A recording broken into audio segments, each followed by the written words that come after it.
y acto seguido voy a ceder la palabra a la profesora Eva Nieto, que va a presentar el primer panel. Muchas gracias. Bueno, pues muchas gracias, Dolo. Lo primero que quiero decir es que, bueno, pues gracias por invitarme y por organizar el seminario, los esfuerzos que conlleva organizarlo siempre, más ahora en esta sesión online, ¿no? En fin, y desde luego es una alegría que se siga celebrando, aunque sea en esta modalidad online, ¿no? Enhorabuena, por tanto, a Isaac Martín, el profesor Isaac Martín, a Dolores Utrilla, en fin, a mis compañeros de la UCLM por seguir con este esfuerzo, ¿no? Y con este gran proyecto que empezó Luis. A ver, la mesa que yo presento, como ha dicho Dolo, va a tratar aspectos de organización y procedimiento. Creo que los ponentes son magníficos todos, pero en este caso son muy apropiados, ¿no? Porque cada uno en ámbitos distintos, tanto el profesor Xavier Arzot como la profesora Dolor Canals, han tratado en numerosas ocasiones, han estudiado y han publicado temas relacionados con la organización y el procedimiento administrativo. En primer lugar, va a intervenir el profesor Xavier Arzot Santiesteban. Es una alegría para mí presentarlo, porque además de un gran jurista, tengo la suerte de que es amigo mío, y hemos trabajado también juntos en ocasiones, ¿no? El profesor Arzot Santiesteban es catedrático de Derecho Administrativo de la Universidad a Distancia, de la UNED, Nacional a Distancia.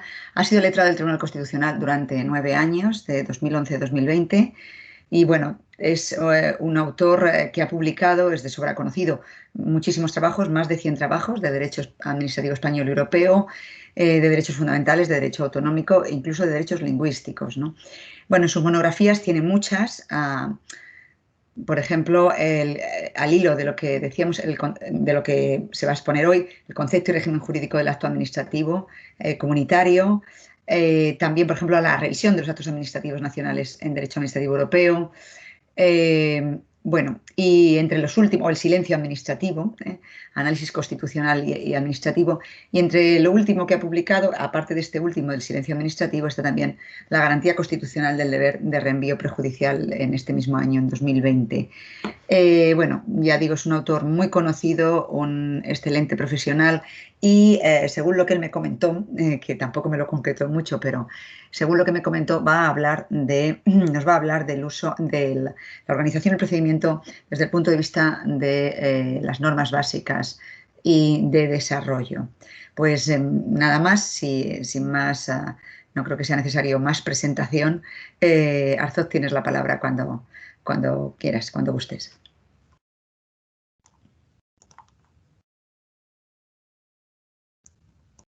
Buenos días a todos. Muchas gracias, Eva, por tu amable presentación, y también quiero agradecer a los organizadores del seminario, a Isaac y a Dolores, su invitación para participar en él. Como dispongo de poco tiempo, 20 minutos, como ha dicho Dolores, voy a ir inmediatamente al tema.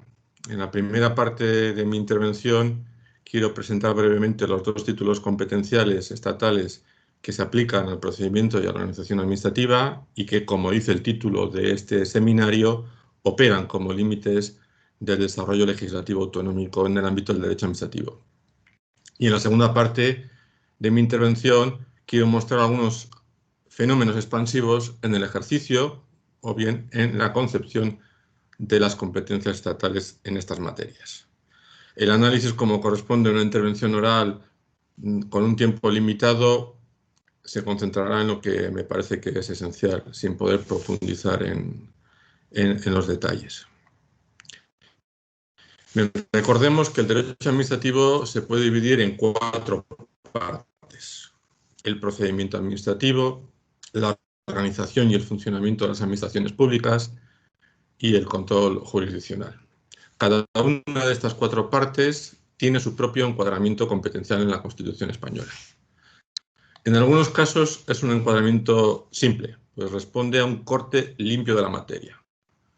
Toda la materia corresponde al Estado. Esto ocurre en el ámbito del control judicial. tanto el acceso, las modalidades de recurso, el proceso, la regulación de la jurisdicción contenciosa administrativa es competencia exclusiva del Estado. Artículos 149, 1, 5 y 6 de la Constitución. En el otro extremo tenemos el derecho, que tiene un encuadramiento muy diversificado. La mayor parte de los subapartados del artículo, que son un total de 32, en su mayor parte atribuyen al Estado competencias sobre materias o submaterias que configuran en su totalidad lo que llamamos derecho administrativo material o derecho administrativo especial. Por lo que respecta a las dos partes restantes, procedimiento y organización.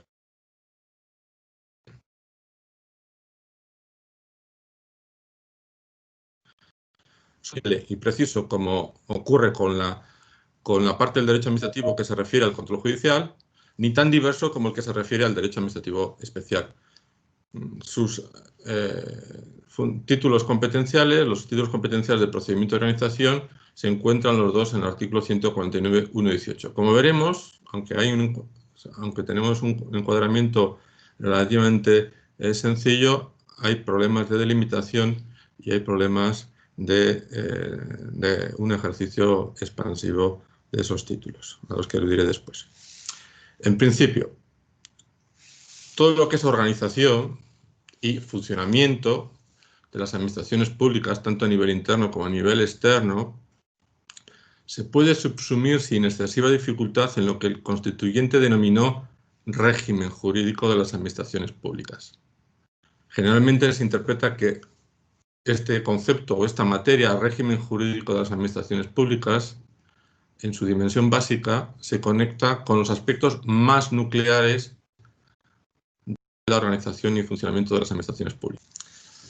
La principal dificultad de este título competencial, que atribuye al Estado las bases del régimen jurídico de las administraciones públicas, es la noción de bases. Es una dificultad que se comparte con la docena de títulos competenciales estatales que comparten este mismo criterio de atribución.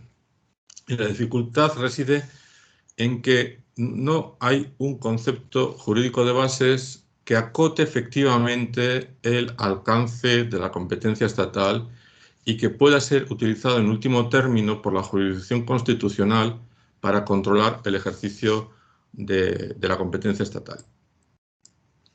A fin de cuentas, el legislador estatal determina qué cuestiones o aspectos de una materia requieren un denominador común legislativo en todo el Estado y hasta qué punto debe llegar ese denominador legislativo común. Es decir, el legislador estatal configura con amplia libertad política la pertinencia y la extensión de lo básico.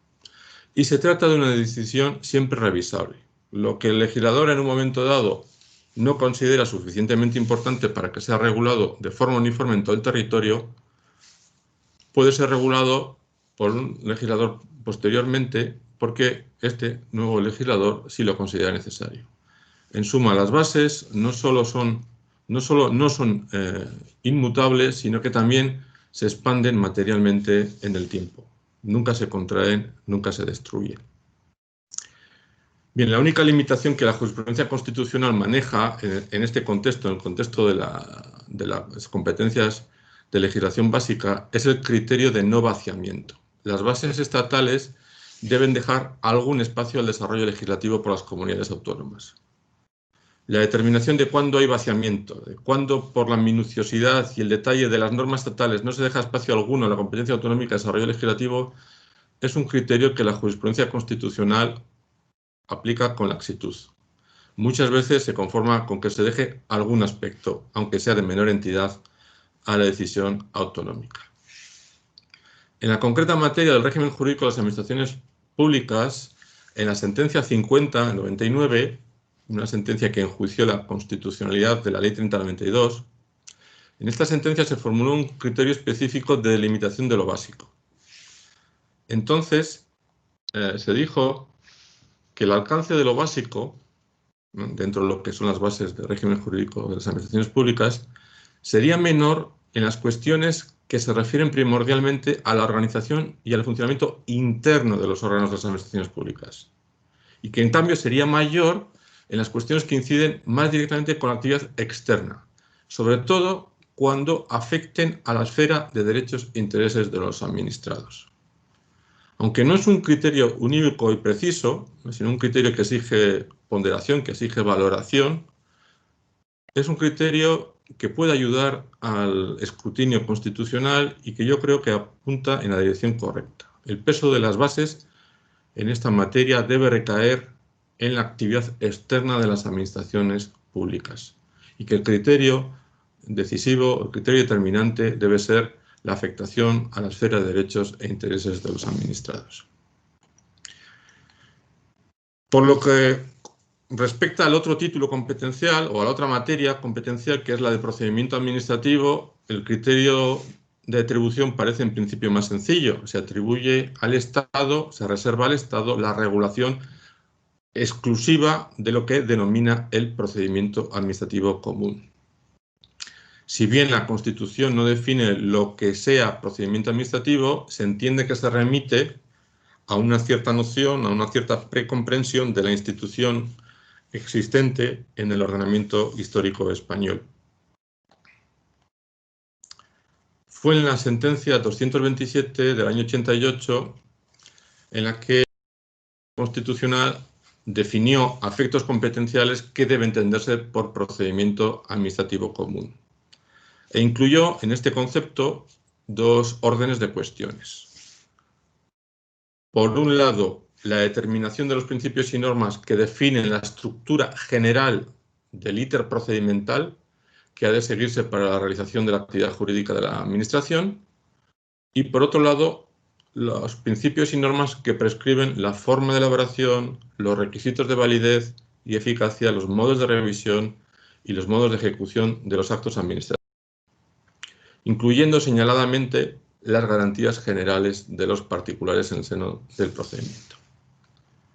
Y en todo lo que no sea estructura general del íter procedimental, y todo lo que no sean estos requisitos de validez, de eficacia, los modos de revisión, etcétera, que he mencionado, todo lo demás, lo que se llama la regulación de los procedimientos especiales o procedimientos por razón de la materia, estos pueden ser regulados por las comunidades autónomas en el marco de su competencia legislativa para regular el sector de que se trate. En estas materias, por tanto, la regulación del procedimiento seguiría la regulación sustantiva de la materia. Aquí, aquel que puede regular sustantivamente una determinada materia también podría regular los procedimientos especiales necesarios para la gestión, para la aplicación de esa normativa. ¿Hay problemas de delimitación entre ambos títulos competenciales, procedimiento y organización y funcionamiento? En realidad no, porque como ambos títulos competenciales tienen una ratio similar, de acuerdo con la jurisprudencia, la ratio de reservar al Estado la regulación del procedimiento administrativo común es garantizar a los interesados en el seno del procedimiento un trato común, y la ratio de las bases de reservar al Estado las bases del régimen jurídico de las administraciones públicas es también garantizar a los ciudadanos unos mismos derechos ante cualesquiera administraciones. Como vemos, la ratio es muy parecida, y como operan de una forma también muy parecida, pues ambos títulos competenciales permiten a las comunidades autónomas dictar normas de desarrollo legislativo, bien creando sus propios procedimientos sectoriales o bien completando las bases del régimen jurídico.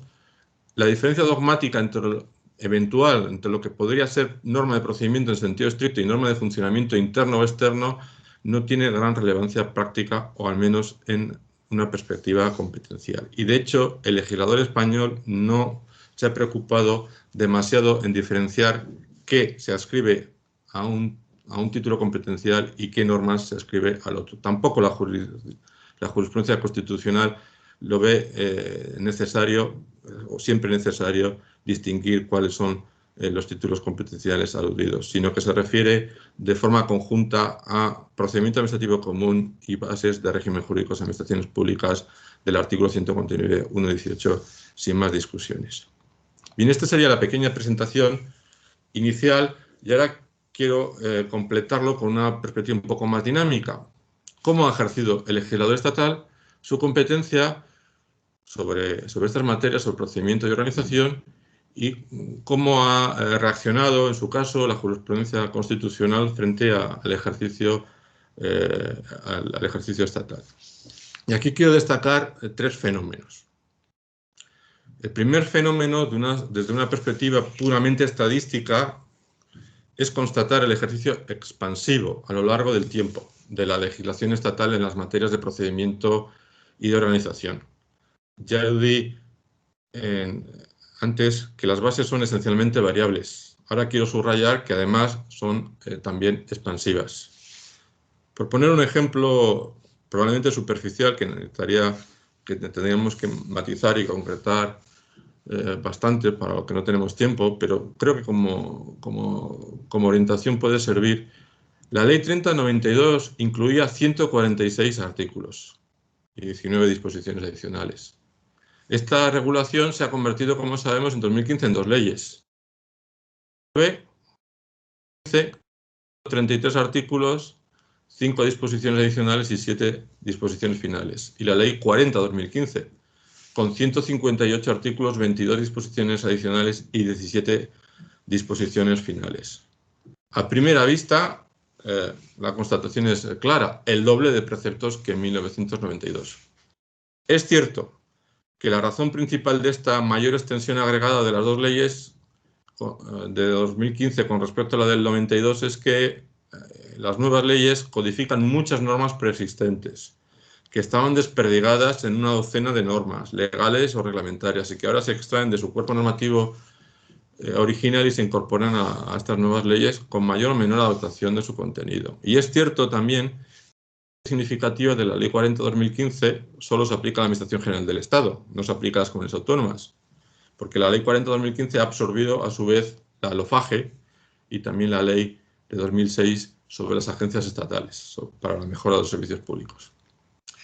Vale, por tanto, podríamos descontar una serie de artículos de las 2 leyes de 2015 que o bien no se aplican a las comunidades autónomas o bien ya estaban, ¿no? Pero si indagáramos más, veríamos que muchos de los preceptos actuales en realidad refunden el contenido de más de un artículo antiguo. Es decir, que son preceptos con una regulación muy intensa. Y además, a estas 2 leyes que hemos mencionado, tendríamos que mencionar otras leyes que cubren materias que comparten el mismo encuadramiento competencial. Procedimiento, régimen jurídico, como señaladamente es el caso de la Ley General de Subvenciones. Por tanto, creo que la primera constatación es la expansión de las normas estatales sobre procedimiento y sobre organización y funcionamiento. El segundo fenómeno es la expansión del abanico de títulos competenciales estatales que puede utilizar el Estado para regular el procedimiento administrativo. Inicialmente, o al menos desde esta pequeña introducción, parece que el Estado solo podría regular el procedimiento administrativo con el título competencial consagrado en el 141.18. Sin embargo, con el tiempo hemos ido descubriendo que otros títulos competenciales fuera del 141.18 también pueden proyectar su sombra, y esta sombra puede ser alargada sobre la regulación del procedimiento. Aquí hay varias jurisprudencias. Voy a limitar a mencionar 2. El Tribunal Constitucional ha señalado que las bases de una materia cuya regulación corresponde al Estado pueden alcanzar algún aspecto de los procedimientos especiales si imponen criterios directamente vinculados a los objetivos sustantivos de la legislación estatal, aunque sin descender a la previsión de trámites de pura gestión. Es decir, cualquier título sustantivo puede incluir normas procedimentales si tienen que ver muy directamente con los objetivos sustantivos que persigue esa legislación sectorial. Y la otra línea jurisprudencial es la que se refiere al 141.1.13. El 141.1.13, que atribuye al Estado a efectos prácticos la regulación de la actividad económica, es el principal título estatal sustantivo con incidencia sobre el procedimiento administrativo común. Recordemos que las modalidades de intervención administrativa sobre las actividades privadas, aquellas que venían reguladas en las leyes de libre acceso a las actividades de servicio, la autorización, la declaración responsable, la comunicación previa, esas formas de intervención administrativa se declararon materialmente básicas al amparo del 149.1.13 por el Tribunal Constitucional. Bien, last but not least, el tercer fenómeno es la comprensión extensiva de la facultad de la competencia estatal para regular el procedimiento administrativo común. Ya hemos dicho cuál era la concepción original del Tribunal Constitucional. Bueno, el procedimiento administrativo común es el íter general del procedimiento, más una serie de requisitos de eficacia y validez del acto administrativo. Una primera ampliación de carácter puntual se produjo en la sentencia 61 de 1997, a propósito del procedimiento de elaboración de los planes urbanísticos. Entonces el tribunal señaló que, de acuerdo con su competencia exclusiva para dictar normas de procedimiento administrativo común, el legislador estatal podía establecer, y cito, garantías o derechos procedimentales que hayan de respetarse para la formulación de las disposiciones administrativas que afecten a los ciudadanos. En suma, puede regular garantías procedimentales para actividades concretas, no solo ya al amparo de los títulos competenciales materiales, sino también al amparo de su competencia para regular el procedimiento administrativo común. De alguna forma, estas normas procedimentales de carácter tuitivo, de carácter garantista, serían prolongaciones del procedimiento administrativo común que se insertan en el procedimiento especial. No obstante, la mayor expansión y la más radical expansión se produjo con la sentencia 130/2013, que enjuició la constitucionalidad de la Ley General de Subvenciones. Aquí ya se dio un enorme salto, mucho más espectacular. El análisis de la fundamentación competencial de la sentencia alargaría mucho esta presentación. Sería importante tenerla en cuenta, por lo que recomiendo a los oyentes interesados que lean atentamente su Fundamento Jurídico 6 y, sobre todo, el voto particular firmado por 5 magistrados, liderados por el que fuera profesor de esta universidad y fundador de este seminario de estudios autonómicos, el magistrado don Luis Ortega Álvarez. El voto no tiene desperdicio, describe con precisión los saltos lógicos que da la sentencia y muestra cómo la ratio decidendi no se construye realmente a partir de la jurisprudencia previa, sino ex novo, con nuevos y más expansivos criterios desde el decisionismo, expresión que no es mía, sino del voto.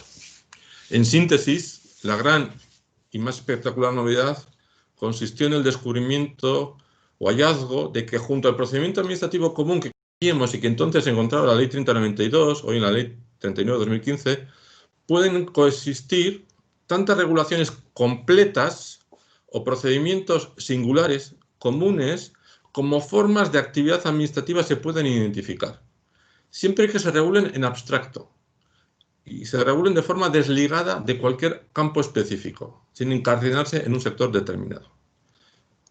En suma, la mayor o menor vocación para la abstracción que pueda tener el legislador estatal se convierte ahora en criterio competencial, en el fundamento de la competencia para regular procedimientos singulares, denominados ahora procedimientos singulares. Recapitulo y ya termino con esto. De acuerdo con la jurisprudencia actual, el legislador estatal puede condicionar el procedimiento que deben seguir las comunidades autónomas por hasta 4 vías. En primer lugar, configurando el tradicional procedimiento administrativo común, tal y como lo habíamos entendido siempre.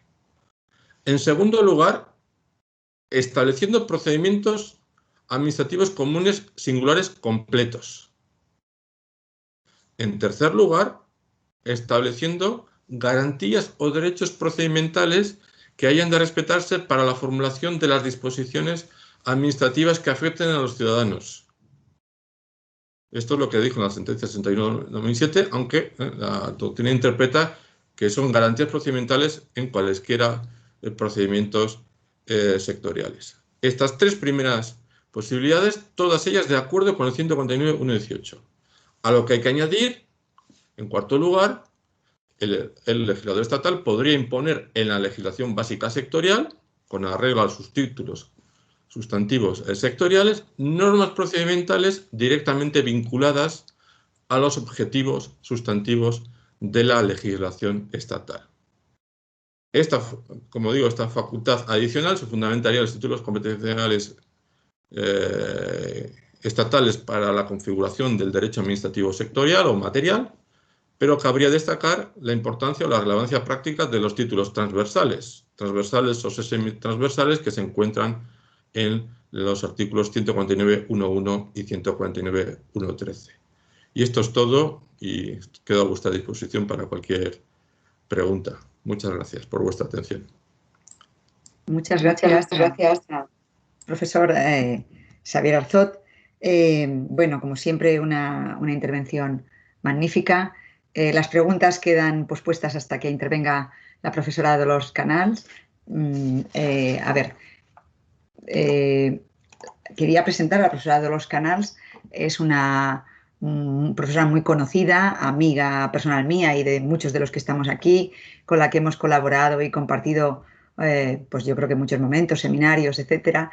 Ella nos va a hablar de, bueno, ella es titular, perdón, de la Universidad de Girona. También colabora con la Universidad Oberta de Cataluña, pero además la profesora Dolors Canals bueno, ha tenido unos cargos institucionales muy importantes, ha sido asesora jurídica de la Concejalía de Presidencia del Ayuntamiento de Barcelona, también vocal asesora del Gabinete del Secretario de Estado para Relaciones con las Cortes del Ministerio de Presidencia y directora general de Calidad Normativa de la Generalitat de Cataluña. Además, es una investigadora incansable, ha participado en numerosos proyectos de investigación y además ha sido investigadora principal de dos proyectos, uno dedicado al análisis de los costes y beneficios en el derecho público, métodos e instrumentos para la mejora de la regulación, y otro, la evaluación del proceso normativo en la Unión Europea y en España ante los nuevos retos sociales del Estado de Derecho. En fin, sus ámbitos de investigación son muy variados, desde luego la evaluación del impacto normativo y el proceso de elaboración de normas. Ese seguro, vamos, yo creo para mí era el más conocido, pero luego, por ejemplo, colaboración pública y privada en el ejercicio de potestades administrativas y la prestación de servicios públicos, bueno, protección de datos de carácter personal, la gestión de riesgos, ciberseguridad y regulación del espacio digital, la política de igualdad de género, contratación pública, inteligencia artificial en la contratación pública, en fin, no puedo extenderme tanto, como lo que ella ha realizado y trabaja actualmente, pero sí, por lo menos, que sirva un poco para aquellos que no la conozcan, que sean pocos, ponerles un poco en antecedentes, ¿no? Ella tiene a cargo una ponencia sobre el uso de medios electrónicos. Nos va a hablar del uso de los medios electrónicos en la organización y actuación autonómica, ¿vale? Las claves y los límites. Pues cuando quieras, Dolors, tienes la palabra. Hola, buenos días. ¿Se me escucha? Espero que me escuchéis bien.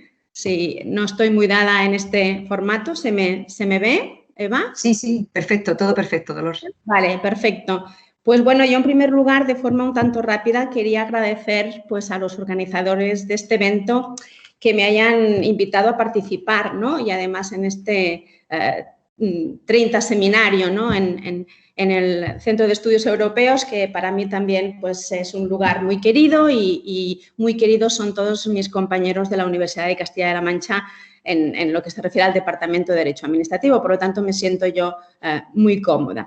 Bien, dicho esto, pues no hace mucho estuve también en Toledo, no sé si bueno, para otra actividad. Y yo siempre me pregunto si Isaac Martín tiene mucha confianza en mi capacidad o bien lo que hace es presentarme retos importantes, ¿no? Porque siempre los temas que me asigna, pues la verdad es que terminan siendo un reto para mí. Digo esto porque yo no soy ni especialista en el reparto competencial y ahora lo veréis porque mi enfoque de la ponencia es algo distinto. Y por otra parte, porque, bien, tampoco exactamente podría decir que soy experta en los medios electrónicos. Veréis por ahí, no sé si es posible compartir las diapositivas. La verdad es que yo como no sé si estáis viendo las diapositivas, porque yo no soy muy dada en esta aplicación, por lo tanto, no veo lo que estáis viendo vosotros, o sea que no sé muy bien exactamente. Sí, perdona, no lo vemos. Debes darle a un cuadradito con una flechita y ahí poner compartir pantalla. Para ver si la podía compartir él. Sí. Pero si tengo cuadrado con flechita. Tengo problemas con la aplicación y no sé si me manda fuera.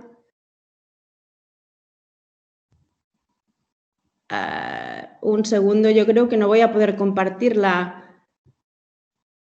No sé si esa que está ahí, no creo que pueda compartir la diapositiva a él.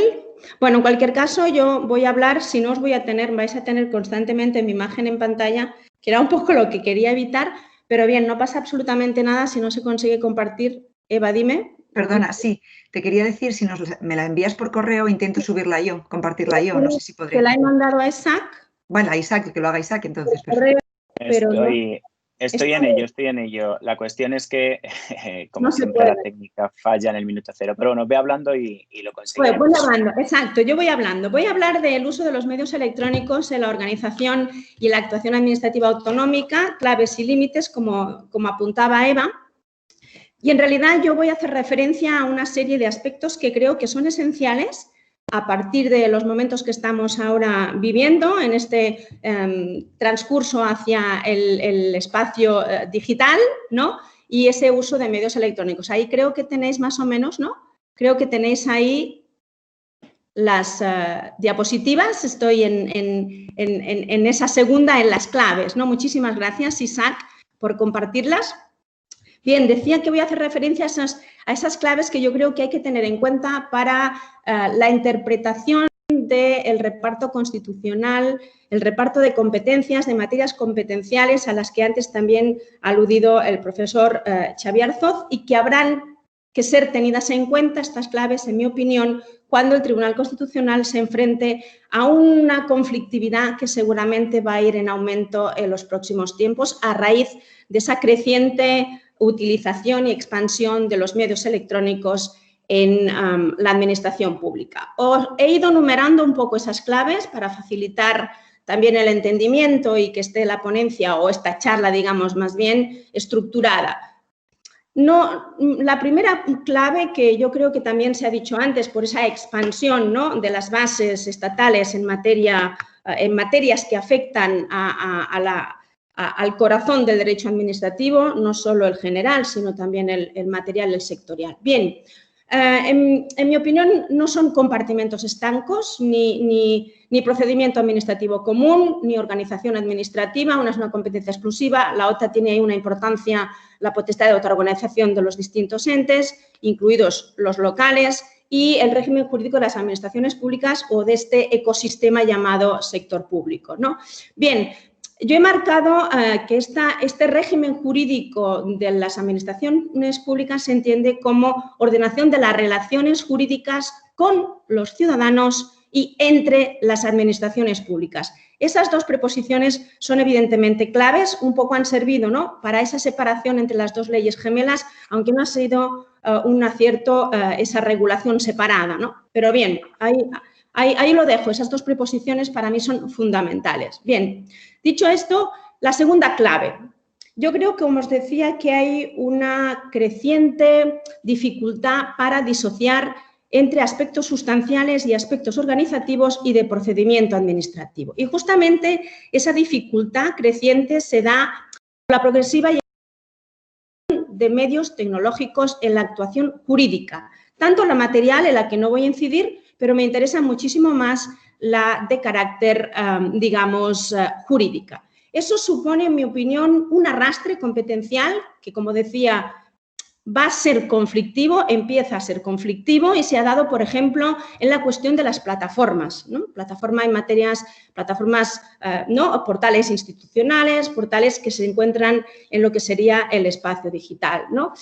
Y ahí he puesto, por ejemplo, la cuestión que ha sido ya resuelta, ¿no?, por el Tribunal Constitucional en relación a la plataforma de contratos públicos, ¿no? Bien, estas facultades que vienen teniendo las administraciones públicas, facultades de autoorganización interna, ahora lo que sucede es que con esa inmisión tecnológica se está dando pues una incidencia, y antes se ha puesto también de relieve, hay una incidencia en los efectos externos de esa utilización de los medios electrónicos por parte de las administraciones públicas. Y esos efectos externos, se ha puesto antes también de relieve, el Tribunal Constitucional lo tiene en cuenta para atender también a ese reparto competencial. Es decir, cómo se afecta a la esfera jurídica de ciudadanos y empresas, ¿no? Y ahí quería significar también el ámbito de las empresas. Bien. Tercera clave o tercer elemento que concurre, que yo creo que tiene que tenerse en cuenta en el reparto o la interpretación del reparto constitucional de competencias que fija la Constitución del año 78. ¿Cuáles son esas consecuencias? Podríamos ahí rápidamente concluir, o esas son más o menos las que concluyo yo. ¿Cuáles son las consecuencias de la incorporación de recursos tecnológicos y medios electrónicos, que no son exactamente lo mismo, creo, en ámbitos de decisión jurídica? Esto es, en la clásica actividad administrativa de carácter jurídico. Por lo tanto, léase procedimiento administrativo, léase relación jurídica y, por lo tanto, régimen jurídico también. En la actividad meramente técnica de la Administración, que, como decía, yo no voy a entrar porque no es tampoco el objeto de la ponencia. ¿Cuáles son esas dos consecuencias? Una, para mí, lo tengo escrito, es que es esa progresiva tecnificación de la actividad jurídica de las administraciones públicas. Es un tema que salió también en el foro del último encuentro que decía que tuvimos en Toledo, en el que yo pude asistir. Pues bien, esa progresiva tecnificación de la actividad jurídica de las administraciones públicas, que, por ejemplo, ahí he puesto un ejemplo por todos conocido, que es el artículo 41 de la Ley de Régimen del Sector Público, ¿no? Y también, cómo no, esa configuración del expediente electrónico como una gestión documental electrónica de un conjunto de trámites. El elemento trámite lo anticipo, pero voy a entrar un poquito más adelante. ¿Y cuál es la segunda consecuencia? Pues la segunda consecuencia, a mi parecer, es que la relación jurídico-administrativa y también la relación jurídico-administrativa que se está dando en el ámbito, digamos, electrónico o utilizada, enmarcada, instrumentalizada por medios electrónicos, evidentemente esa relación jurídico-administrativa, pues lo que sucede es que se está convirtiendo, esa es mi opinión, se está convirtiendo en eje sobre el cual pivota o va a pivotar muchísimo más el derecho administrativo y no tanto en el procedimiento administrativo. Y ahí quiero incidir porque eso seguramente tiene que ver mucho con ese reparto, esa a veces difícil distinción de títulos competenciales entre procedimiento administrativo y bases del régimen jurídico al que se aludía por parte del ponente que me ha precedido, ¿no? Y creo que eso es importante tener en cuenta ese acento en la relación jurídico-administrativa y también justamente cuando se da por medios electrónicos, ¿no? Y esa tecnificación de los trámites administrativos de carácter jurídico. Bien, hay un ámbito sin duda que solo quería remarcar aquí, que es que las comunidades autónomas y creo que también los entes locales, que siempre son los que están en muchas ocasiones olvidados, estamos en un escenario en el cual aparecen nuevas políticas, nuevas potestades, nuevas competencias, nuevas obligaciones legales de carácter administrativo, ¿no? O incluso político, evidentemente, si hablamos de políticas públicas. Ahí he puesto solo unos cuantos ejemplos que creo que permiten un desarrollo normativo muchísimo más amplio por parte de las comunidades autónomas en materia de medios electrónicos y de incorporación de recursos tecnológicos a la actividad jurídico-administrativa. Bien, la quinta he intentado numerar más o menos un poco Gracias, Isaac, mil gracias. He intentado, pues, numerar, os decía, más o menos estas claves, ¿no? Bien, la conclusión sería más o menos, ¿no? Y a lo mejor estaríamos de acuerdo, ¿no? Que, en principio, la innovación y el avance tecnológico aplicado a las administraciones públicas no debería incidir en ese reparto competencial. Esa sería una premisa que yo creo que no es cierta, ¿no? Por eso le he puesto, valga la redundancia, el pero. Porque en realidad los medios electrónicos como tal no son, ni tampoco la innovación tecnológica, no son en el artículo 149, cuando se reparten las competencias, no son materia de reparto competencial. Y por lo tanto eso significa que ese reparto entre Estado y comunidades autónomas, pues como no hay un título competencial claro, yo le pongo conducción a materias y criterios competenciales que evidentemente están ya muy, digamos, muy desgajados por la doctrina constitucional, procedimiento administrativo, régimen jurídico, bases, desarrollo, legislación, ejecución, ¿no? Y esa tarea de reconducción a materias constitucionales conocidas y a criterios constitucionales conocidos de reparto de competencias, a veces me parece que se tiende por parte del legislador a esa expansión que se ha comentado antes, ¿no? Y, bueno, pues para mí es un poquito preocupante esa tendencia. Bien, ¿qué sucede en ese marco jurídico de delimitación de competencias más allá de lo que establece la Constitución? Pues que tenemos ahí unos estatutos de autonomía, los llamados estatutos de autonomía de segunda generación, en los cuales encontramos mandatos a las instituciones autonómicas pues para que procuren ese enlace de la sociedad con la innovación tecnológica a partir de mandatos, de derechos, de principios rectores, de previsiones organizativas expresas y de asunción de competencias. Y fijémonos, ¿qué sucedió hasta el año 2007? ¿Qué pasó a partir del año 2007? ¿Y qué va a pasar ahora?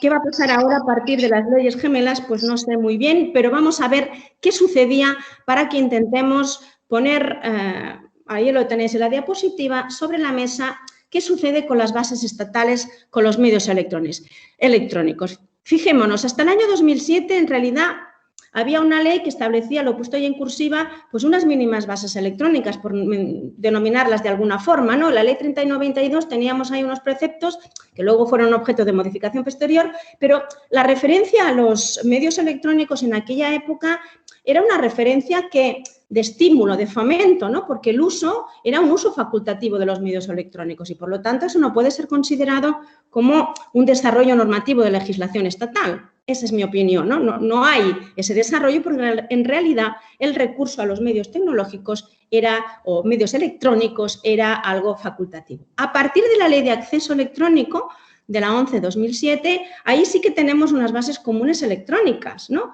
Por lo tanto, ahí hay ya una base obligatoria, pero evidentemente, y seguimos con las mismas, básicamente subordinadas a disponibilidades presupuestarias, ¿no? Esa vinculación a unas bases que se encuentra aplazada, diferida en el tiempo, porque hay un elemento económico a tener en cuenta.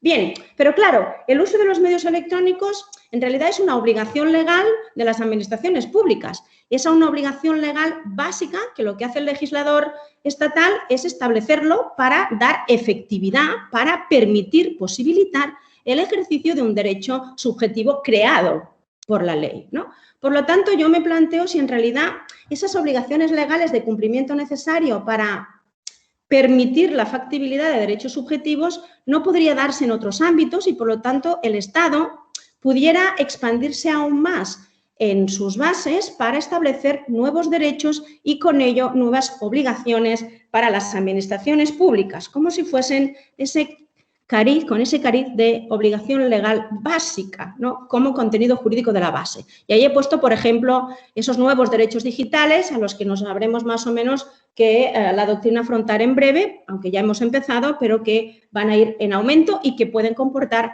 nuevas obligaciones, decía, para las administraciones públicas. Al final os he puesto, evidentemente, qué sucede a partir del año 2015, en el que se aprueban las dos leyes del 2015, las gemelas, que en principio, pues ahí teníamos distintos plazos para que fuese plenamente efectiva la aplicación en su conjunto de la administración electrónica y ahora nos hemos situado hasta abril del 2021, ¿no? Estuvimos ahí con los reales decretos convalidados que luego aprobaron otro, estuvimos ahí con esos plazos un poco en una situación, unas horas de indeterminación respecto a cuándo tendríamos en realidad esa plena efectividad de la administración electrónica y veremos si a lo mejor llegados antes de abril del año 21, ante la situación actual, pues eso no puede cambiar. Bien, voy a más o menos a la octava, gracias Isaac, vamos a la octava clave, si es que se puede decir que es una clave para interpretar ese reparto constitucional y cómo podemos buscar márgenes de desarrollo normativo o de innovación, sin ser desarrollo, de innovación normativa tecnológica para las administraciones autonómicas. ¿Cómo definimos medio electrónico? ¿No? Porque yo he intentado buscar una definición de medio electrónico, me he leído a algunos autores, medio a textos, y seguramente habrán más definiciones de las que yo os he puesto en la diapositiva, pero para definirlo los ámbitos competenciales, es muy importante tener en cuenta ese tipo de conceptos y ese tipo de definiciones. Y yo os he puesto aquí que en realidad es una definición europea, la que aparece en uno de esos reales decretos que tenemos últimamente aprobados ante tanta cúmulo que ya no sé, yo al menos me pierdo en cuanto a los números. Pero bueno, ¿cómo define medio electrónico? Define medio electrónico como un medio que utilice equipos electrónicos de tratamiento, incluida la comprensión digital y almacenamiento, transmiten, envían y reciben por medios alámbricos, radiofónicos, ópticos o por otros medios electromagnéticos. Y ahí está la pregunta, ¿incluimos los recursos de inteligencia artificial como medio electrónico o es un recurso tecnológico? La computación en nube, el blockchain, que ha sido tan polémico, después de eso, ese otro polémico Real Decreto Ley, y la subasta electrónica. La subasta electrónica es un medio electrónico, no es un proceso contractual, ¿no? Bien, yo creo que es necesario definir con claridad qué es un medio electrónico y, en su caso, cuáles son los medios electrónicos que utiliza una comunidad autónoma en su organización, en su funcionamiento y, en su caso, en los procedimientos administrativos que no estén plenamente sujetos a las bases estatales y, por lo tanto, ahí podremos seguramente innovar. La última clave para, yo creo que luego ya me voy a los límites, la última clave, acabo de perder la diapositiva, la última clave se hacía antes referencia, ¿no?, a esa expansión, ¿no? Claro, la expansión de las bases, que son, como decía el profesor Arzoz, variables y expansivas, las bases estatales, resulta que también lo que pasa con las bases es que son bases muy densas. Hay un exceso de densidad normativa en las bases estatales y muchas de ellas no son claras. Falta claridad normativa de la base legal, perdón, de las bases constitucionales. Eso es un error. Ahí debería decir base constitucional. Eso incide en la interpretación del reparto competencial y, evidentemente, yo creo que puede comportar un obstáculo, un freno a esa innovación y desarrollo tecnológico que pueden llevar a cabo las administraciones autonómicas. Ahí he puesto, por ejemplo, pues ahí un poco esa excesiva densidad normativa de algún precepto de la Ley 40/2015, la relacionada con la firma electrónica. Voy a los límites. Quedan solo 2 diapositivas, espero ir bien de tiempo. Voy a ir pasando rápido. Gracias, Isaac. Voy a los límites. Los límites en realidad son conocidos. No voy a decir nada que no se sepa, solo he intentado sistematizar más o menos los que he ido viendo que la jurisprudencia del Tribunal Constitucional más o menos ahí ha indicado, ¿no? Bien. Si hablamos de autoorganización, es obvio que ahí hay un margen muy amplio para introducir los medios electrónicos en la actividad y funcionamiento de las administraciones autonómicas. Pero hay algún pronunciamiento jurisprudencial del Tribunal Constitucional, ahí he puesto la sentencia 111 del año 2016, justo en su fundamento jurídico número 11, que establece claramente que el diseño, creación y mantenimiento de servicios de administración electrónica es un aspecto central de la potestad de autoorganización inherente a la autonomía. Vale, esto nos queda clarísimo, ¿no? Otra cosa es que luego aparezcan una serie de principios y una serie de criterios que se utilizan para ir acotando un poquito más esa competencia autonómica de diseño, creación y mantenimiento de servicios de administración electrónica.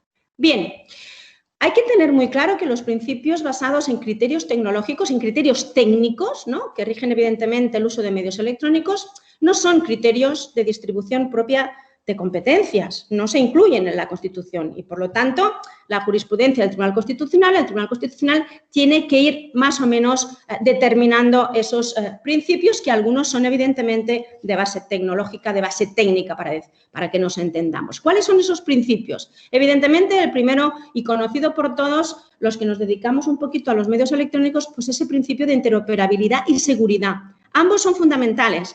Interoperabilidad y seguridad, evidentemente, es un principio, un criterio, un elemento objetivo y un objetivo final a conseguir cuando se utiliza la tecnología por parte de la administración pública para permitir esa compatibilidad tecnológica, la interconexión y, evidentemente, obstaculizar, impedir que las barreras tecnológicas tengan efectos contraproducentes. Ojo, porque ahí luego entramos en esa estandarización técnica Ahí tenemos, por ejemplo, en materia de seguridad, como no podía ser de otra manera, el Esquema Nacional de Interoperabilidad, pero es verdad que el recurso a la tecnología, a los medios técnicos, también nos obligará a la normalización y estandarización de determinados trámites en la administración pública, ¿vale? Ahí os he puesto también esa necesidad de compartir buenas prácticas tecnológicas. Otros principios, y voy acabando, principio de eficacia y eficiencia, ese es clarísimo. Ese límite presupuestario, la estabilidad presupuestaria, ese elemento económico, la seguridad técnica, que no es lo mismo que la seguridad jurídica a la que me referiré después, y ahí, porque me lleva a mí de cabeza desde hace algún tiempo, la ciberseguridad, el hecho de que utilicemos medios electrónicos, de que constantemente la administración esté en un sitio que se llama espacio digital, que es un ecosistema totalmente distinto al conocido, con un lenguaje distinto, unos actores distintos y, por lo tanto, unas reglas distintas, va a tener que tener unos elementos claves para determinar esa seguridad en el espacio digital, y veremos ahí cómo juega el reparto constitucional de competencias que tenemos actual, que, en mi opinión, tiene un muy difícil encaje. Derechos fundamentales, por supuesto, esos límites al desarrollo autonómico, legislativo de esos medios electrónicos y la innovación tecnológica, como lo tienen también, evidentemente, el Estado en sus bases, pues los derechos fundamentales. ¿Cuáles? Pues la protección de datos personales, privacidad y derechos lingüísticos, por ejemplo, cuando se trata de plataformas, servicios y aplicaciones, que hay en ocasiones, y eso mi compañera Alba Noguera lo ha puesto de relieve, hay algunos problemas con los derechos lingüísticos. Última diapositiva y acabo. Más límites. En cuanto al procedimiento administrativo, ya se ha definido antes como lo que ha venido sentando la jurisprudencia del Tribunal Constitucional, ¿no? Principios, normas que definen la estructura general del íter procedimental, de la actividad jurídica, esa forma, efecto, revisión del acto administrativo y las garantías. Y ahí no puedo resistirme a ser crítica con el Tribunal Constitucional en la sentencia 55/2008 de 24 de mayo. ¿Por qué digo esto? Digo esto porque zanjó un tema de una forma muy rápida, para mí con un argumento, disculpadme, un tanto simple, ¿no?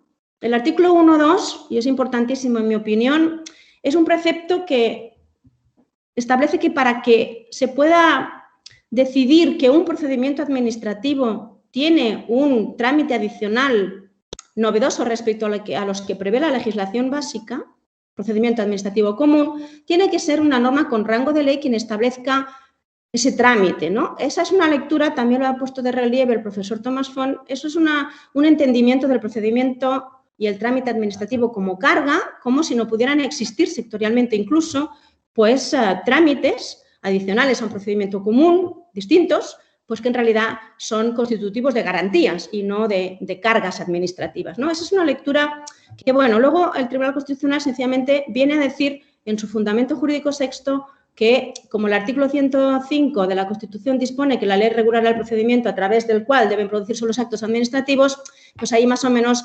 encajaría ese precepto, ¿no? Bueno, aquí en mi opinión no debería ser así, porque por otra parte, vetar a la norma reglamentaria en el mundo local que se pueda establecer algún tipo de trámite adicional garantista, me parece que pues no se tuvo en cuenta que hay un mundo muy importante, que es el mundo local, y que ahí no entra la ley, ¿no? Bueno, bien, trámites adicionales, por lo tanto, trámites procedimentales, ¿no?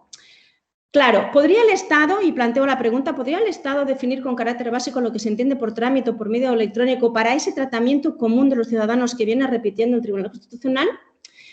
No como una categoría jurídica, no como ha definido la categoría subvención, que está vinculada al ejercicio de una potestad pública, pero bueno, sí podría quizá definir al Estado con carácter básico, no estoy diciendo que lo haga, al contrario, creo que sería criticable, pero quizá hubiese algún tipo de intento de definir lo que es determinado trámite y vinculado a medios electrónicos y servicios electrónicos, servicios que son cada vez más servicios electrónicos administrativos. Y ahí os he puesto un poco para abrir el debate porque es algo que a mí hasta cierto punto me preocupa, pero me gusta porque enlaza con aspectos de mi tesis doctoral, ¿no? Es decir, claro, se está abriendo un mercado de prestación de servicios electrónicos, ¿no? Vinculados, por ejemplo, a plataformas públicas, digitales, he puesto ahí el tema de las licitaciones electrónicas, que en realidad suponen esa modalidad de colaboración pública o privada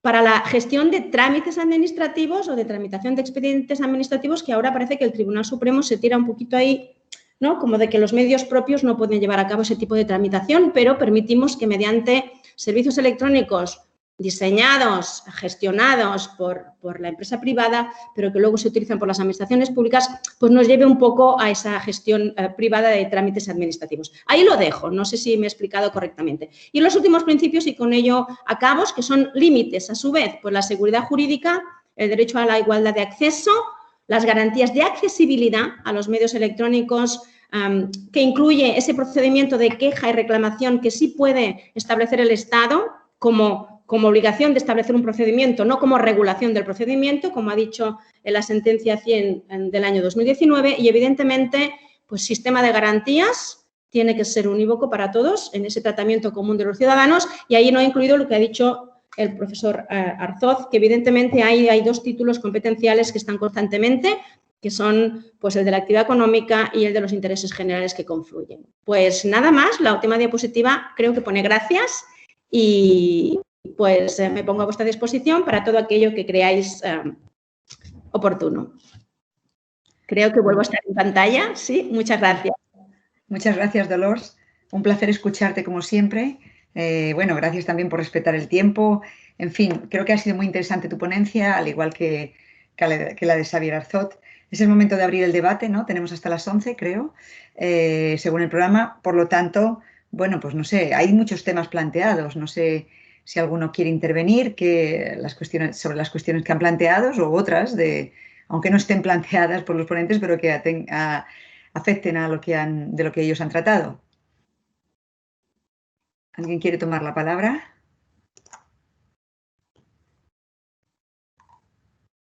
Yo tengo ya cuestiones, pero prefiero que sean otras personas las que intervengan.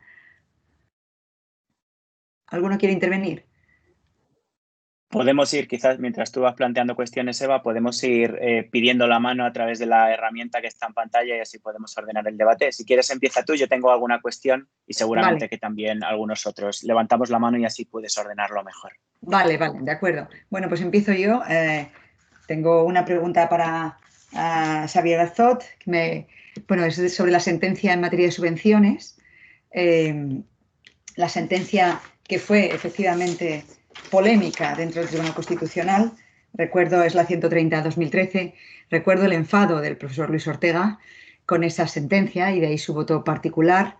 Lo que le quiero preguntar es, a ver, si el Tribunal, si existe, si conoce, si el Tribunal Constitucional se ha ratificado en alguna otra, ha mantenido, no es necesario, es decir, la jurisprudencia del Tribunal Constitucional tiene efectos erga omnes y lo tiene desde la primera sentencia, es doctrina constitucional, no necesitamos dos, como en el Tribunal Supremo, para que sea jurisprudencia, ¿no? Pero me gustaría saber si se ha ratificado, ha salido este tema en alguna otra sentencia y ha confirmado la posibilidad de coexistir estos procedimientos singulares completos,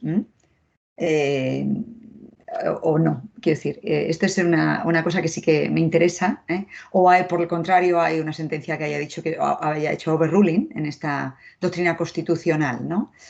Y la otra, la planteo ya para Dolors Canals, me gustaría que profundizara un poquito más. Ha sido muy interesante la ponencia, pero me gustaría que profundizara un poco más porque lo has dicho al final y, en fin, un poco rápido, por el tiempo, claro, no por el tiempo, obviamente, sobre la colaboración pública-privada, que además es un tema que te gusta mucho, que has trabajado en los medios electrónicos, ¿no? En el uso de medios electrónicos por las administraciones públicas, por las garantías que esto plantea, ¿no? O los defectos en garantías que esto puede plantear, ¿no? Es un tema que, bueno, es que es constante, ¿no? Está la colaboración privada con la administración pública en este aspecto y creo que es muy interesante, aunque hemos mencionado más de pasada, ¿no? Xavier, cuando quieras, si quieres, o cualquiera de los dos, vamos, pero si tú quieres seguir el orden de vuestra intervención.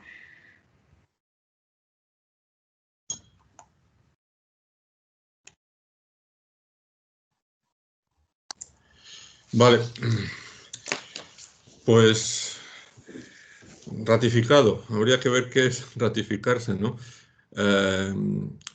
Lo que es cierto es que no se ha tenido que pronunciar sobre un ejercicio legislativo similar al que se contenía en la Ley General de Subvenciones. Y, por tanto, en ese sentido, no lo ha rectificado aplicando esa doctrina a un nuevo caso. Si la ha reproducido en alguna otra sentencia, dando a entender que cabe esa posibilidad, no me suena, pero no lo descarto porque, en fin, es difícil estar al tanto de todas las sentencias, pero no me suena, no me suena. Aunque la verdad, viendo las sentencias que citaba Dolors, en las que yo he tenido que estudiárselas en el tribunal, a veces diciendo, todo eso hemos dicho. Este año ha sido fatal para la memoria, con lo cual puede ser que esté flojeando en mi capacidad de recordar, pero no me suena, no me suena. Es verdad que estas doctrinas se recogen en la jurisprudencia constitucional y parecen que son aisladas o excepcionales, pero son doctrinas que están ahí, de alguna forma durmientes, y que se activan o reactivan cuando la ocasión surge, ¿no? Entonces, en fin, como dices tú, no hace falta confirmarla por un segundo caso, ¿no? Es verdad que es una doctrina muy contundente, pero creo que es difícil definir actividades típicas con ese grado de abstracción que ya no estén mencionadas en el 141.18, porque recordemos que ya en el 141.18 se aluden a una serie de actividades típicas, ¿no? Como son la concesión, el contrato y alguna cosa más que no me acuerdo. Entonces, es difícil descubrir nuevos y el legislador estatal tiene que tener esa capacidad para la abstracción a la que me he referido, ¿eh? Querer abordar con ambición desde el principio hasta el fin la regulación de procedimientos sectoriales, pero vamos, la posibilidad está ahí y por tanto no necesita estrictamente que... Creo que un tribunal constitucional tendría que ser prudente con una jurisprudencia que ha salido 7-5, ¿no? O sea, que el hecho de que haya discusión en el propio colegio de magistrados, pues debería ser revelador, ¿no? Debería ser revelador para no apurar la jurisprudencia constitucional siempre por la mínima, ¿no? Y que hubiera un consenso superior. Pero bueno, no, a tu pregunta no puedo darte una respuesta muy precisa, pero creo que no. Bueno, esa es mucho mejor respuesta que prefiero que no, la verdad. Así que, bueno, muchas gracias. Dolors, te toca, ¿no? Sí, bueno, claro, yo creo que no hay otra opción. Creo que en el panorama en el que estamos y en la expansión de este espacio digital, nos guste más o menos o nos tengamos que adaptar de alguna forma u otra, yo creo que la colaboración público-privada es indispensable, ¿no? Creo que no hay otra solución y evidentemente eso significa que determinadas actuaciones que vienen o venían siendo pues típicamente públicas, típicamente administrativas, pues van a estar en parte cedidas en cuanto a su ejercicio a entidades privadas, ¿no? Y eso empieza a ser así en el ámbito de determinados servicios electrónicos. De hecho, hay un debate doctrinal y ahí no voy a hacer, no voy a llamar a Isaac, pero hay un debate doctrinal respecto a qué sucede con los servicios no electrónicos en la plataforma de contratación pública, ¿no? Si hay un monopolio público o no respecto a los servicios que se puede prestar desde esa plataforma, ¿no? Y eso puede suceder o sucede ya en otras plataformas a partir de las cuales pues las administraciones públicas actúan no como actividad material, sino como actividad jurídica, ¿no? Yo no creo que eso sea negativo, todo lo contrario, y sí creo que hay que establecer básicamente 3 elementos clave. Uno son los elementos de garantía y en mi caso los elementos de garantía es un régimen claro de responsabilidad. De hecho, cuando la Ley 40/2015 remite a la actuación administrativa automatizada, uno de las obligaciones es que haya algún tipo de órgano, ¿no? Que sea responsable cuando hay ese tipo de decisiones, ¿no? tiene que haber una reconducción de lo privado hacia lo público para un régimen de responsabilidad, que podría ser un régimen de responsabilidad incluso compartida entre el sector público y el sector privado. Por lo tanto, primera garantía sería un régimen claro de responsabilidad. Un segundo elemento que seguramente sería el primero y no el segundo, que sería el de garantías, es unos principios básicos claros de actuación, ¿no? Es decir, ¿qué tienen que tener ese tipo de servicios si son privados? Porque evidentemente pueden ser públicos, ¿no? Pero cuando le damos entrada al mercado tienen que ser claros. Y una trazabilidad que tiene que ayudar a identificar cuál es la participación en su caso, si hay algún tipo de daño, que no tiene por qué ser un daño patrimonial, porque puede ser evidentemente un daño jurídico, que luego podamos convertir en una indemnización de carácter patrimonial, ¿no? Hay otra cosa que va a salir y aprovecho, ¿no? Yo escribí no hace mucho, pero con la pandemia todo se ha retrasado mucho. Escribí un artículo para un libro colectivo que ahora parece ser que va a salir a finales de año y ahí me lanzo un poco también para abrir el debate doctrinal, ¿no? Porque yo siempre he dicho que no soy solo políticamente incorrecta, sino que también académicamente un poco incorrecta, ¿no? Para intentar lanzar temas ahí un poco de debate. Y ahí lo que planteo es que en realidad se está dando un proceso inverso. No se está dando un proceso de externalización de potestades administrativas hacia el sector privado, sino que se está dando un proceso a la inversa, ¿no? Que es un proceso de interiorización de las instancias públicas, de las administraciones públicas, de determinadas potestades y poderes que están en el sector privado, como es la certificación, la auditoría, etcétera, etcétera, ¿no? Y que ahí juega un papel importante lo que son las presunciones, ¿no? Algo que en Derecho debería estudiarse un poquito más, que son las presunciones, ¿no? Y bueno, pues ese creo que es un poco la respuesta que podría darte, Eva. Gracias. Muchas gracias. Hay otros participantes. En primer lugar, tiene la palabra el profesor Isaac Martín. Isaac, cuando quieras. Muchas gracias, Eva. Muy rápidamente, porque si hay más palabras, pues encantadísimo de que hablen otras personas. A ver si consigo explicar un poco la idea. Es una reflexión en voz alta que va dirigida a Dolors, pero Xavier también seguramente tiene opinión al respecto. Una de las cuestiones que plantea el uso de los medios electrónicos por parte de las administraciones públicas es que de alguna manera se está alterando la forma de las relaciones de estas con los ciudadanos, ¿no? Y se ve muy bien en el caso de las notificaciones electrónicas.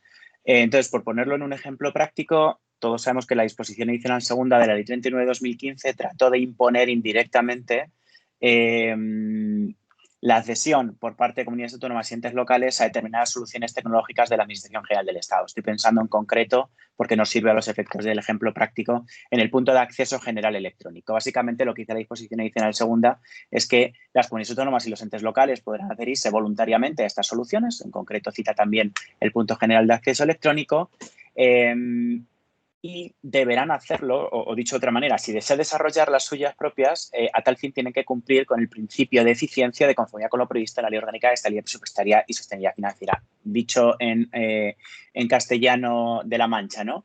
Si lo haces más barato, puedes crear y disponer de tu propio portal de acceso unificado, punto de acceso electrónico, igual registros electrónicos, archivo único, etcétera. Si no, te adhieres. De hecho, complementó esta previsión con la cesión obligatoria para todas aquellas comunidades autónomas que se habían adherido al FLA, en el plan de pago a proveedores, ¿no? Claro, esto el Tribunal Constitucional lo dejó claro en la sentencia que ha mencionado Dolors, en la 50/2018, señalando que está dentro de la potestad de autoorganización de las comunidades autónomas la capacidad para crear sus propias soluciones tecnológicas. Existe un deber de comunicación de que se cumple con este principio de eficacia, pero no es un poder de control ni autorización de la Administración General del Estado. Vale, dicho esto, ¿dónde está el problema? En que si efectivamente permitimos que cada comunidad autónoma desarrolle, cada ente local, su propio punto de acceso general electrónico, que es el espacio previsto por la ley para la puesta a disposición de las notificaciones electrónicas, la cuestión será que tendremos 17 puntos de accesos electrónicos para notificaciones, el de la AGE más el de cualquier ente local más el de las diputaciones provinciales más, si me apuráis, el de la administración instrumental, ¿no? Por tanto, mi pregunta es, ¿existiría algún otro título competencial para de alguna manera tratar de conseguir que efectivamente exista un punto único a estos efectos, un régimen unificado, o en ausencia del mismo, no sé si el 149.1.1 podría ir por ahí, en ausencia del mismo sí se podría pues articular soluciones vía cooperación, coordinación, que bueno, está muy de moda estos días, pero ya vemos. Bueno, Isaac, gracias por la pregunta. También veis cómo me plantea retos y retos en directo. Vamos a ver, yo creo que primero, esa lectura es correctísima, Isaac, de claro. ¿Qué viene a decir el legislador estatal? ¿No? Pues si tú lo haces a coste bajo, yo te lo permito, pero si no, no. Para evitar eso, yo creo, y ahí lo dejo, que puede ser que se establezcan algún tipo de convenios público-privados para que en realidad esas innovaciones tecnológicas no le sean tan costosas a la administración, ¿no? Quiero decir, habría vías de colaboración pública. En realidad, estuvimos ahí manteniendo algún tipo de coste más o menos equilibrado, para entendernos. Segunda cosa, ¿qué título competencial? Yo no veo un título competencial que el Estado tenga para establecer ese punto único, más allá de que nos digan que eso sirve para la seguridad jurídica. Para la seguridad jurídica. La seguridad jurídica y la seguridad técnica, las dos, ¿no? Que cada vez más están unidas, ¿no? Para intentar acceder solo desde un icono, sencillamente, desde un acceso, un punto único. Podría ser, aunque evidentemente es discutible. Yo soy más propicia, aunque la gobernanza a mí, ni la gobernanza el término me gusta, y mucho menos la gobernanza, pero yo creo que sí, sistemas de cooperación y de colaboración, creo que en algún documento, y creo que la sentencia del Constitucional lo recoge, ¿no? Ese sistema de cooperación, ¿no? Cooperación entre todas las administraciones públicas para que haya ahí justamente un intercambio de buenas prácticas y que pueda llegar más o menos a un entendimiento entre todas las administraciones públicas. Yo soy más de mecanismos de colaboración público y privada y de mecanismos de colaboración y cooperación pública, ¿no? Para dar solución a eso, más que buscar un título competencial que yo creo que, salvo seguridad jurídica, nos puedan decir que eso es competencia exclusiva del Estado. No sé si estarías de acuerdo, Isaac. Bueno, muchas gracias. Tiene el turno de palabra a Xavier Arzot, que ha pedido la palabra antes también, me parece, ¿no? Sí, bueno, yo también tengo mis dudas sobre si hay un título competencial rotundo que permita hacerlo, ¿no? Si no lo permite el 141.18, ¿qué otro título podría sustituirlo, ¿no? Tengo mis dudas, ya que también con los dos argumentos, seguridad jurídica y seguridad técnica, aunque sin duda serían los que se utilizarían.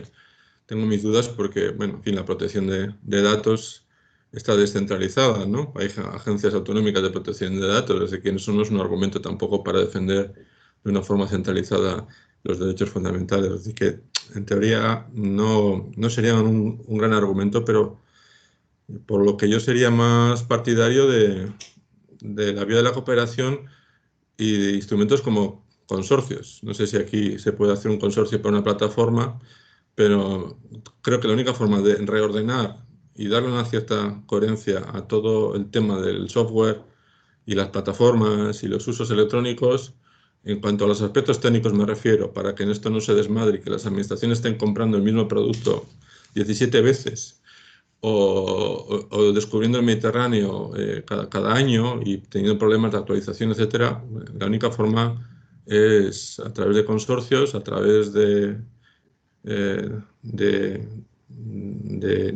un consorcio que establezca pautas comunes y que encargue esos productos en el mercado y que los ofrezca a los miembros del consorcio a precios razonables. Me parece que es la vía que habría que inspirar o que promover.